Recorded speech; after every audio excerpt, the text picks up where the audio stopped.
December 23rd, 1973, allowing me to become a mother and to understand and know the joys and pains of motherhood. It is also dedicated to all of the African mothers, those who have physically given birth to children, and those who do not fit the traditional definition of motherhood, but who have nevertheless served as mothers in our community, our nation, and our race. My message will focus on our biological mothers, our ancestral mothers, our historical mothers, our organizational mothers, and our natural mothers. According to the Kemetic story, on the Septepi, the first occasion, Adam, the self-created one, comes into being, and he gives birth to Shu and Tefnut. Shu representing air, and Tefnut representing creative substance. Shu and Tefnut give birth to another divine couple, Geb and Nut. Geb representing earth, and Nut representing sky. They are locked in a lover's embrace, and when they are separated by Shu, Nut is pregnant and gives birth to the son. So thus she becomes the mother of the world. Her body, she is represented in the iconography with her stretching across from horizon to horizon with stars throughout her body. The sun can be seen traveling through her body where it is swallowed every evening and reborn every morning, bringing life to the whole world. Geb and Nut also give birth to Usir.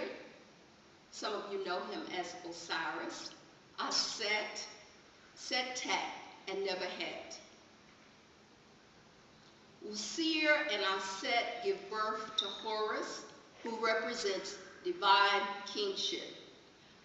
Thus, on the first occasion, we have the divine Neteru mothers. We have Tefnut, Nut, and Aset.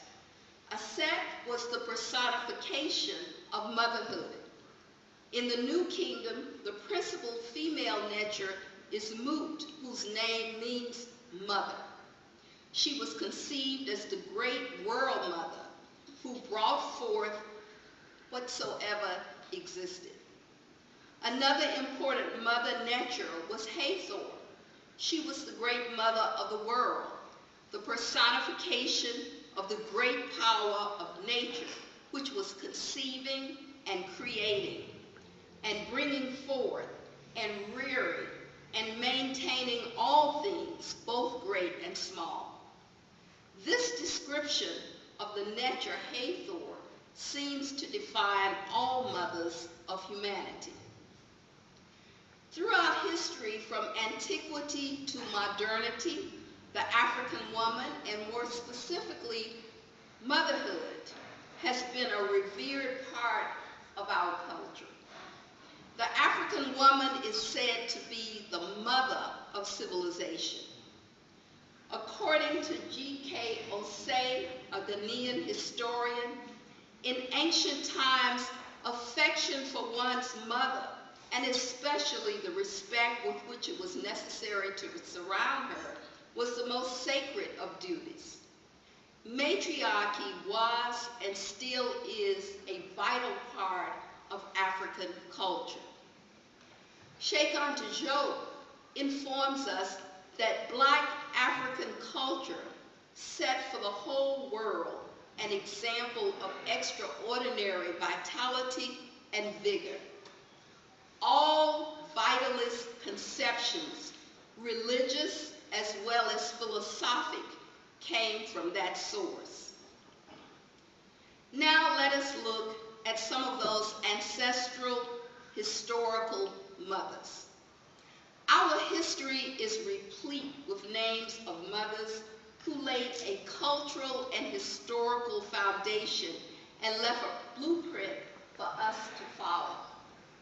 In antiquity, we have such mothers as Merenith, Tetisheri, Ahotep, T, and Nefertari. Perhaps the most well-known of the mothers was Hatshepsut, who during her 20-year reign built for eternity. Her temple and obelisk are still standing in the Nile Valley today as a testament to her extraordinary reign.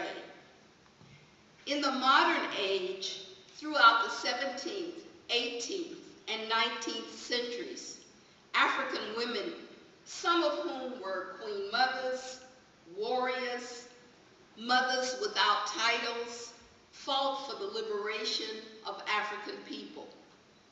During the early 17th century, Queen Nzinga of Angola, a wife and a mother, fought the Portuguese against the enslavement of her people. In the 19th century, Queen Ya Asantewaa, the Ashanti Queen, Mother of Ghana, the Ashanti Queen, Mother of Ghana, led a war against the British to protect the honor of the Golden Stool, a cultural unifying symbol of the kingship of the Ashanti people. During the same period, in Zimbabwe, another courageous warrior, Nihanda, fought the British. During our enslavement in the Western Hemisphere, our Martha, African women were a pillar of strength to their children as well as to their men. During the horrors of the Middle Passage, many mothers threw their babies overboard rather than see them enslaved in a foreign land. Once in the Americas, African women lived and labored under dehumanizing conditions, often birthing their children in the cotton fields and in the sugarcane fields and in the rice paddies, only to have those children sold away from them a few years later to another slaver in another state. Can you imagine what it would have been like, or what it would be like to have your son or daughter taken from you? And some mothers had more than one child sold away from them. Mothers often nursed a black child at one breast and nursed a white child at another breast. In one of the slave narratives, one of the mothers just simply got tired and decided to run away. She was caught by the slave catchers, and the dogs tore her body apart and tore her breasts, ate each one of her breasts. The woman survived, but without her breasts, she was no longer able to nurse her child or her master's child. Oh, my heart, our mothers. My heart, our mothers. Under slavery, Jim Crow, colonialism, and neocolonialism, African women have provided for their families, nurtured their children, supported their men, and passed their wisdom on to their children, the next generation, to continue our struggle. Now I would like to fast forward to our contemporary period and take a very brief look at the lives of some of our mothers who may be categorized as ancestral, historical, organizational mothers, some of whom are biological mothers, and others are mothers to our community, nation, and race. And lastly, I want to say a few words about my own mother.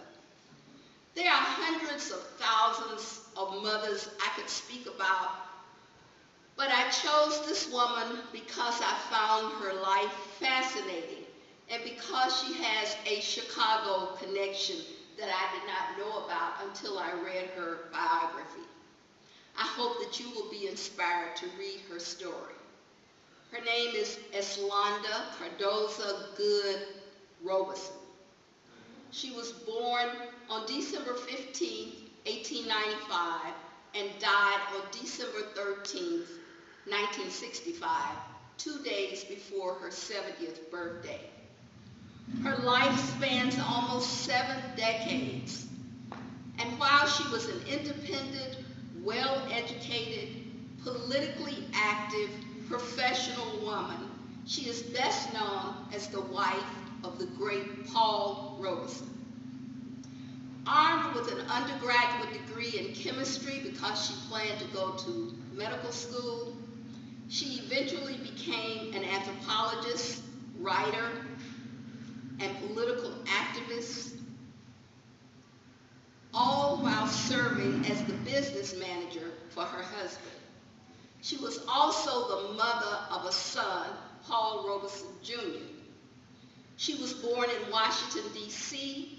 to Eslanda Cardoza Good and John A. Good.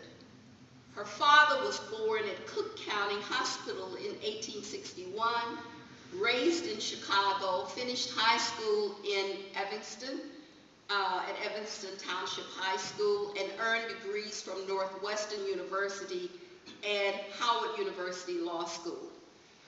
Eslanda spent her early childhood years in Washington, D.C., but after her father's death in 1901, and her mother moved to New York for a short while and then moved to Chicago. Eslanda attended Lucy Flowers High School, where she was one of 38 African Americans out of several hundred students. She completed her senior year in Urbana, Illinois, at Urbana High School, where she earned a 4-year scholarship to the University of Illinois. She spent 3 years there and decided to go to New York because she was going to medical school and thought they would have a better science department. She went to Columbia University, where she graduated in 1920. In 1921, she married Paul Robeson, a football All-American athlete and academic scholar while at Rutgers University, and the possessor of a law degree from Columbia University. He would later become a Broadway actor and an international singer, actor, and artist. He and Eslanda would by the late 1930s and early 1940s become politically conscious and active supporters and spokesmen for the civil rights movement and the international anti-colonialist movement. Because of their political affiliations and activism, their passports were revoked for almost 10 years, which created a very difficult hardship for them. Paul was made to testify before an anti-communist committee in California, and Eslanda was forced to testify before Joe McCarthy's House of Un-American Activities Committee. Despite being hounded by the U.S. government, Eslanda Robeson continued being a voice for justice until the end of her life. She was the first Black woman to work as a chemist at Columbia Presbyterian Hospital in New York. She studied anthropology at the London School of Economics and pursued a PhD in anthropology. She wrote 3 books, traveled all over the world, crossing the Atlantic Ocean more than 30 times, traveled extensively in Africa, and for 2 decades, she worked as a journalist contributing to the major African American newspapers, and she served as a correspondent to the United Nations. How did she do this? How did she do this and she was a mother? Simply, it's real simple. She had her mother move in with her and assume the role of caregiver. She did what thousands of grandmothers in our community have done and are doing today. They become caregivers to their children's children. Now I'd like to talk about 2 important Black women who were not biological mothers, but were nevertheless mothers. They were what I call organizational mothers who gave birth to movements. I am speaking of Ella Baker and Rosa Parks. Ella Baker was born in 1903 and died in 1986. She has been called one of the most important African American leaders of the 20th century and the most influential woman in the civil rights movement. Ella Baker spent 50 years of her life as an activist fighting against injustice in America. She was a national officer of the NAACP, a founder of the Southern Christian Leadership Conference, SCLC, but perhaps her most important role was in helping to found SNCC, the Student Nonviolent Coordinating Committee. In April 1960, on the campus of Shaw University in Raleigh, North Carolina, she brought together student activists from all over the country to attend the Southwide Student Leadership Conference on Nonviolent Resistance. But what emerged from that conference was a new organization, SNCC.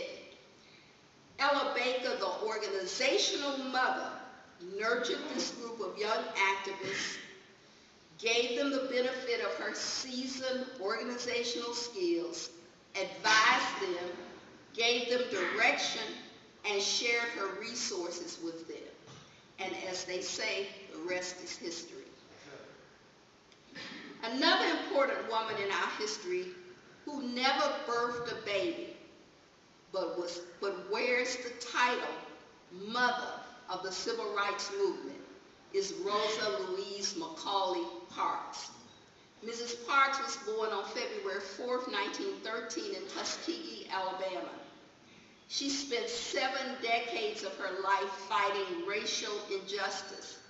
And while the world knows her by the myth that was spun of this quiet little lady who refused to give up her seat because she was tired, and sparked the Montgomery bus boycott of December 1st, 1955, leading to the Civil Rights Movement. Jean Theoharis, in her informative biography, The Rebellious Life of Mrs. Rosa Parks, points out that Rosa Parks was a lifelong activist. She was politically active before the Montgomery bus boycott and 40 years after. She was a member of the NAACP, and along with her husband, she helped to raise money for the defense of the Scottsboro Boys. I don't know if some of you are old enough to remember the Scottsboro Boys. And in the 1940s, she was a member of the Voters League and also attended Communist Party meetings. Moving to Detroit, Michigan, after the Montgomery bus boycott, because she had lost her job, her husband had lost his job, and they were actually at the point very, very close to starvation. She moved to Detroit, where she continued to fight. She fought racism in the North just as she had done in the South. She was politically aligned not only with Martin Luther King, but with Malcolm X, with Queen Mother Moore, and as a matter of fact, she was mentored in the NAACP by Ella Baker. Right up until the time of her death, she traveled all over the United States, speaking and lending a hand to social and political causes. She supported the Black Power movement. She supported the Republic of New Africa, the Black Panther Party, the formation of independent Black institutions. She fought against police brutality and unfair housing in Detroit. She protested against the United States' involvement in the Vietnam War, and she was an advocate for African history being taught in public schools. When Rosa Parks died penniless and alone on October 4th, 2005, shortly after Katrina, and America wanted to spend another story of a post-racial society and make up for how they had treated black people during Katrina, the United States government decided to spin a different narrative on Rosa Parks. She was given the honor of having her body lie in the Capitol Rotunda, the first woman and the second African American to do so. In February of this year, she became the first African American woman to have a permanent statue in her likeness placed in the National Statuary Hall of the Capitol. Additionally, a U.S. postage stamp was issued in her name. Now I would like to call our attention to our organizational community mothers, one of whom is a biological mother. Sister Jackie Hunt. Sister Jackie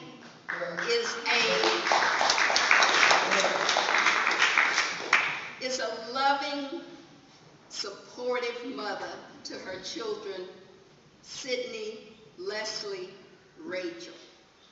And she was both a mother and a grandmother to her grandson, Ade. After the death of her husband, Brother Edward, we watched as she took over the reins of her family and carried on. We have all witnessed her unwavering support for her children, whether it's lending material support, seeing Rachel through Howard University, canceling a trip that she really wanted to go on because she needed to be with her ill daughter, Leslie, or going to New York to support Sydney. And she is one of the mothers of this temple. I am not sure if this temple would be standing if it were not for Sister Jackie.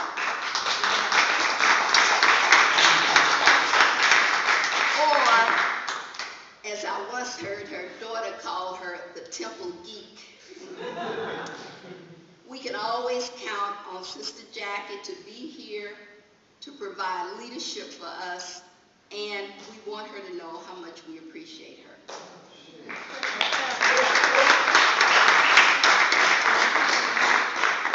And we have another temple mother, my friend and mentor, Sister Bobby Womack.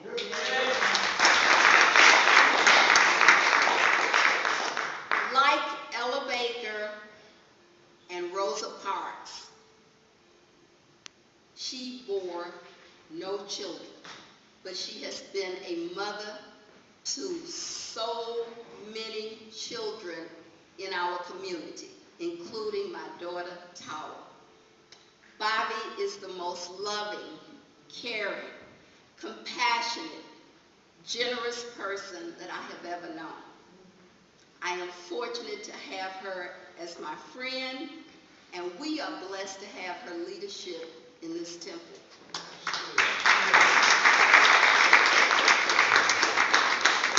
Along with Sister Jackie and other board members, they keep the temple going. A couple of weeks before my mother passed, she told my friend Kay Wilson, who was visiting with us in Alabama, that she could die in peace because she knew that I had Bobby to stand by me. Which brings me to my mother. She was my first teacher, and she taught me many things, one of which is motherhood is an awesome challenge and responsibility. She also taught me the dignity of work. She taught me how to cook, iron, and clean. And she really did believe that cleanliness was next to godliness. She taught me reciprocity, to always remember to give back. She taught me to always choose quality over quantity, to be hospitable to guests in my home, to be generous and to always give back and to give to others, especially those who have less than I have. She taught me the value of education, and she taught me to love and appreciate beauty, nature, and humanity. And when she was dying, she taught me how to die with dignity. So happy birthday, Mother. To all the mothers, and to your mothers, and to all the mothers in our community, I say to you, your names will not pass away. Your righteousness will cause you to rise in triumph. Hotel.